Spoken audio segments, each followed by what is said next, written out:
So one possible more centrist pick for the DOJ as antitrust division head has been discouraging Dems from engaging in Trump's U.S. versus Google or a Texas suit against Google. On the other hand, Jonathan Salat, that's the centrist guy. Jonathan Salat, he's pushed the states to get instead behind a Colorado complaint in efforts to make antitrust a Democratic partisan issue. Now, leftist Jonathan Cantor is also in the running for antitrust division head, and he's been open about working with Republicans and taking their position on antitrust seriously.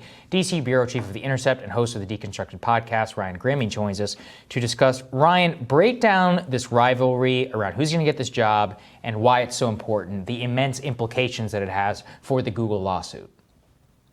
It could be one of the most, if not the most important appointment that Joe Biden makes in any agency, but it's definitely within the Department of Justice, because this is the person who will be setting the government's antitrust policy over the next 4 years. And we're at a critical moment in the fight against monopoly power, where the government, still very much has the power to break these companies down to size where they can be manageable in a kind of democratic Republican way, rather than them getting so big that they own so much of the government that everybody just gives up on trying to regulate them. And we just say, okay, well, I guess this is the world we live in, where Amazon, Google, and Facebook just tell us what we have to do, and we have to go along. And so, you set it up right.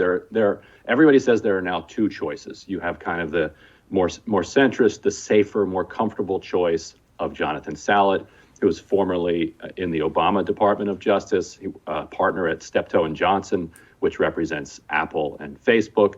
He's now a senior counsel with this attorneys general coalition that is taking on Google through the Colorado suit. And Salat is considered to largely have written this Colorado suit.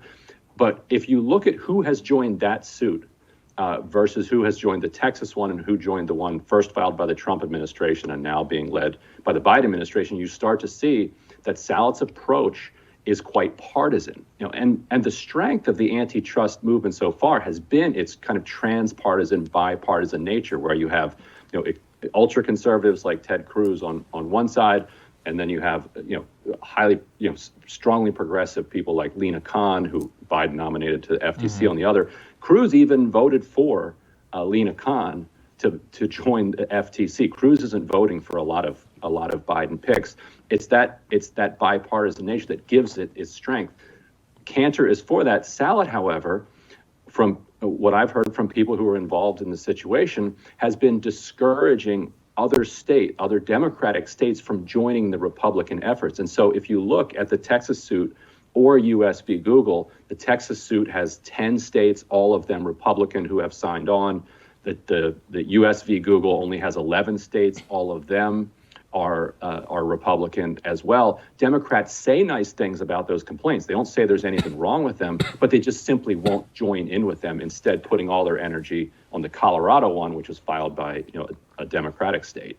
So you've got a kind of interesting horseshoe situation going on here. Do you think that Cantor, who's actually further left and less of the safe pick, would actually have a better chance of getting confirmed, given that he's been more amenable to working with Republicans on these issues?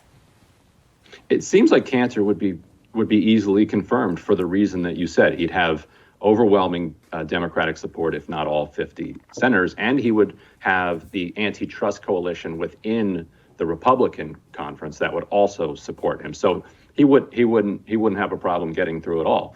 Republicans have already said nice things about Cantor, even though on a broadly political level they don't agree with him, but they do agree with him on the question of antitrust. Salat would be interesting. In order to get Salat through, first you'd have to convince the people like Bernie Sanders, Elizabeth Warren, other critics of antitrust, that his prior that he doesn't have prior conflicts with Apple or Facebook or others, and then you'd have to convince him that he's going to vote to push him through.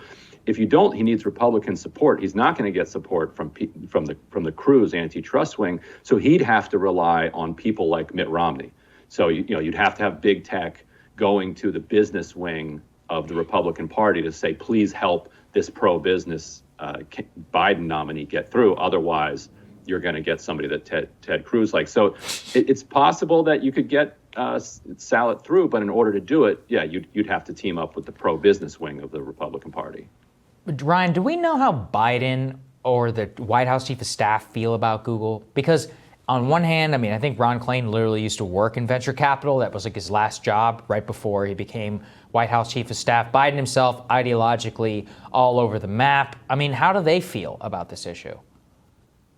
There's disagreement within Biden's camp, and you're right about Klain's background. Though Klain also very much recognizes where the politics have moved. 10 years ago in the Democratic space, if you wanted to sell out, going to big tech was a very safe way to do it.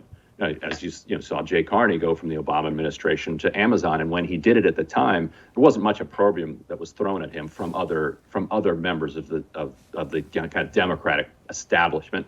You certainly had critics saying that was a sellout, but it wasn't like going to Goldman Sachs or going to Wall Street.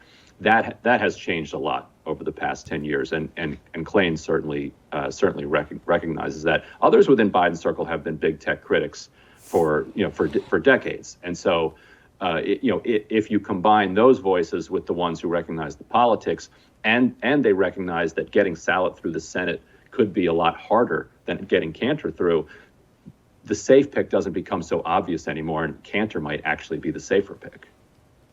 Really fascinating dynamics here, Ryan. Thanks for laying it out for us. Thanks, Ryan. You got it. See you, man. More Rising for you after this.